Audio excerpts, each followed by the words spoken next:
أزعفر من شر الذين فعلوا.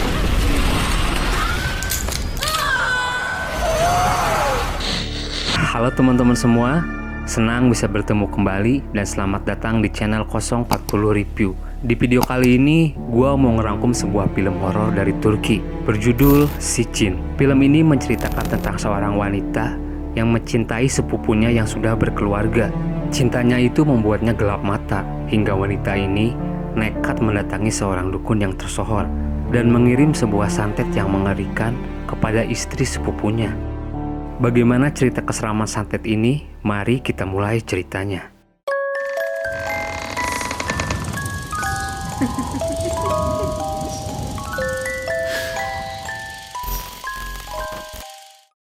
Seorang wanita bernama Aznur bersama temannya datang ke seorang dukun bernama Hoja Ihsan. Ia bermaksud untuk menanyakan apakah dia bisa menikah dengan sepupunya bernama Kudret.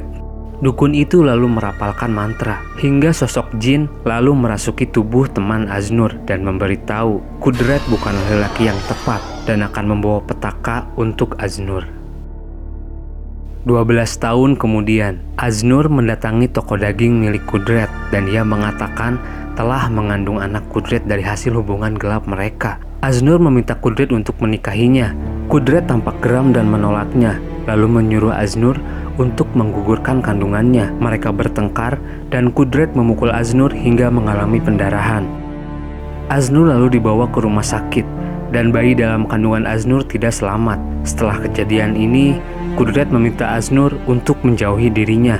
Tapi Aznur walaupun terlihat marah, tetap tidak ingin meninggalkan Kudret. Kudret ini mempunyai istri bernama Nisa dengan seorang anak perempuan bermata buta bernama Ceyda. Sehari-hari Nisa mengurus Ceyda dan ibunya yang terbaring lumpuh di rumahnya. Larut malam Kudret pulang, lalu bermimpi Kudret didatangi Ceyda membawa sepasang bola mata untuk dipasangkan di mata Ceyda. Seketika Kudret terbangun dan teringat penyesalan dirinya dahulu saat ia telat membawa Nisa ke rumah sakit hingga mengakibatkan saraf mata Ceyda terluka dan mengalami kebutaan. Setelah sembuh, Aznur kembali ke rumahnya. Aznur tinggal bersama ibu mertuanya, sedangkan suami Aznur bernama Ali Ismail telah meninggal karena bunuh diri. Seperti tidak ada kapoknya, Aznur kembali menghubungi Kudret. Kudret lalu marah dan bilang ia tidak ingin berhubungan lagi dengan Aznur. Di sana Aznur terlihat geram. Lalu ia terpikir untuk menemui dukun yang pernah ia temui 12 tahun yang lalu. Aznur berniat untuk merusak rumah tangga Kudret. Dukun itu lalu menawarkan untuk mengirimkan santet mantra babi yang merupakan santet mengerikan dari golongan jin Anzar, yaitu jin yang paling benci dengan umat Islam. Dan sebelum malam kelima, orang yang terkena santet ini dan semua keturunan yang berhubungan darah akan mati. Dukun itu lalu berkata, santet ini harus dilakukan dengan penistaan agama Islam dengan cara menuliskan ayat Al-Quran pada tulang kaki mayat yang baru meninggal, lalu melilitnya dengan usus babi. Dan dukun itu membutuhkan sesuatu dari tubuh orang yang akan disantet, seperti rambut, air liur, potongan kuku ataupun darah. Awalnya Aznur sempat ragu, tapi dia juga merasa kesal atas kematian anaknya. Aznur lalu menyetujui rencana dukun tersebut. Dukun itu lalu segera mempersiapkan syarat yang ia perlukan. Ia datang ke kandang babi dan mengambil usus babi saat babi dalam keadaan hidup. Dukun dan pelayannya lalu mendatangi sebuah kuburan baru. Mereka membongkar kuburan itu dan mengambil tulang kaki mayat tersebut. Aznur berkunjung ke rumah Nisa. Mereka tampak gembira dengan kedatangan Aznur. Di sela obrolan, Aznur pamit untuk pergi ke kamar mandi. Di kamar mandi, Aznur mencari syarat yang dibutuhkan oleh dukun itu dan menemukan rambut serta darah yang ada di dalam pembalut. Aznur lalu membawanya. Setelah mendapatkan semua syarat, Aznur kembali menemui dukun itu. Semua syarat terpenuhi dan santet itu pun berhasil dikirim.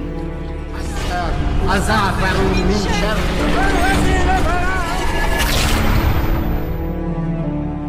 Malam pertama, Chaida sedang bersama neneknya. Tiba-tiba mulut si nenek terbuka lebar dan matanya terbelalak.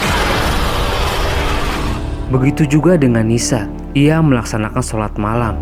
Baru selesai salam, tiba-tiba sebuah kepala babi jatuh tepat di depan Nisa. Hingga di suatu pagi, Nisa yang sedang beres-beres kamar Chaida lalu menemukan boneka Chaida di bawah ranjangnya. Tapi secara tidak sadar, Nisa mengambil gunting dan memotong rambut boneka itu dan memakannya. Nisa seketika tidak berdaya. Nisa lalu mencoba menceritakan kejadian yang ia alami kepada Kudret, tapi Kudret tidak percaya dan menuduh Nisa sudah gila. Malam kedua, di rumah Nisa seperti biasa ia mengurus ibunya. Saat itu Nisa pamit untuk membuang air bekas mandi ibunya dan akan kembali dan membawa teh linden yang sedang ia masak di dapur. Tapi secara mengejutkan, ibunya yang lumpuh tiba-tiba bisa berjalan. Nisa yang hendak kembali untuk mengambil teh linden dikejutkan dengan ibunya yang berada di dapur yang memegang panci berisi teh linden yang masih panas. Lalu secara tiba-tiba ibu itu menyiramkan kepalanya sendiri hingga ibunya meninggal dunia. Malam ketiga, Kudret pulang malam dan dikagetkan dengan pintu yang tiba-tiba terbuka sendiri.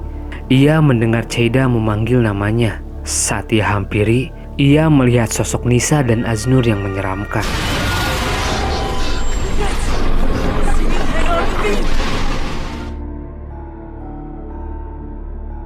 Paginya Kudret menceritakan kejadian yang ia alami semalam kepada Nisa. Ia juga meminta maaf kepada Nisa. Kudret lalu berjanji akan mencari jalan keluarnya. Kudret lalu meminta bantuan kepada seorang ustadz yang ia kenal. Ustadz itu lalu bersedia untuk membantu Kudret. Malam keempat, Aznur yang sedang berada di rumahnya, ia ditampakkan oleh sosok Nisa yang sedang menggendong bayi.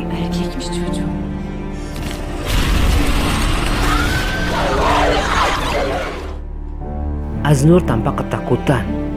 Paginya, ia menelepon dukun itu dan mengatakan dia juga diganggu oleh sosok-sosok yang menyeramkan. Di balik pintu ibu mertuanya ternyata mendengar pembicaraan Aznur, lalu mengetahui semuanya dan lekas pergi. Sementara itu, Nisa yang sedang bersama Chaida tampak sedih atas kejadian yang ia alami. Ia merasa tidak kuat lagi dan nekat bunuh diri. Untungnya Kudret segera datang dan menolong Nisa. Lalu Kudret mencoba menenangkan Nisa dan akan menyelesaikan semuanya malam ini. Malam kelima, Aznur yang sedang makan malam di rumahnya lalu dibuat heran karena tiba-tiba makanan tersebut berubah menjadi lintah. Tak hanya sampai di situ, tubuh Aznur tiba-tiba dikendalikan oleh sosok misterius. Aznur lalu berubah mengerikan. Di sana, Nisa terlihat semakin parah. Nisa lalu duduk di sebuah kursi yang dikelilingi Al-Quran. Di sana, Nisa melihat sosok misterius di hadapannya. Ustadz itu mencoba mengeluarkan jin di dalam tubuh Nisa. Ia menutup kepala Nisa dan memandikan Nisa, lalu membacakan ayat suci Al-Quran. Ustadz itu lalu hendak memukul Nisa dengan sebuah tongkat dengan tujuan agar jin di dalam tubuh Nisa keluar. Tapi Kudret menghalanginya. Seketika Nisa lalu kesurupan dan berhasil membuat Ustadz dan Kudret tersudut. Untungnya Ustadz itu berhasil bangkit dan segera menahan Nisa. Nisa pun diikat dan Ustadz itu mencoba mengeluarkan jin yang ada di dalam tubuhnya. Ustadz itu lalu memukulkan tongkat ke tubuh Nisa. Nisa lalu tidak sadar. Kudret melihat istrinya mati dan menyerang Ustadz tersebut. Ustadz itu lalu melihat Chaida dan menunjuk ke arahnya dan memberitahu kepada Kudret yang sebenarnya disantet adalah Chaida. Lalu kilas balik memperlihatkan semuanya. Darah yang ada di pembalut yang diambil Aznur ternyata adalah darah Cheida yang baru mengalami haid untuk pertama kali. Cheida dengan pengaruh jin lalu menuntun neneknya ke dapur. Sebelum sekarat, Aznur melihat Cheida di depannya dengan wajah mengerikan. Jadi kenapa Aznur mati? Karena Aznur mempunyai hubungan darah dengan Cheida dari kudret sepupunya. Dan film pun berakhir di sini. Terima kasih buat teman-teman yang udah nonton video ini sampai habis. Dukung channel ini agar terus berkembang. Bantu subscribe, like, share. Jika teman-teman ada kritik dan saran, silahkan tulis di kolom komentar. Oke, segitu aja. Mohon maaf jika ada salah-salah kata. Akhir kata gue pamit dan sampai jumpa di video berikutnya.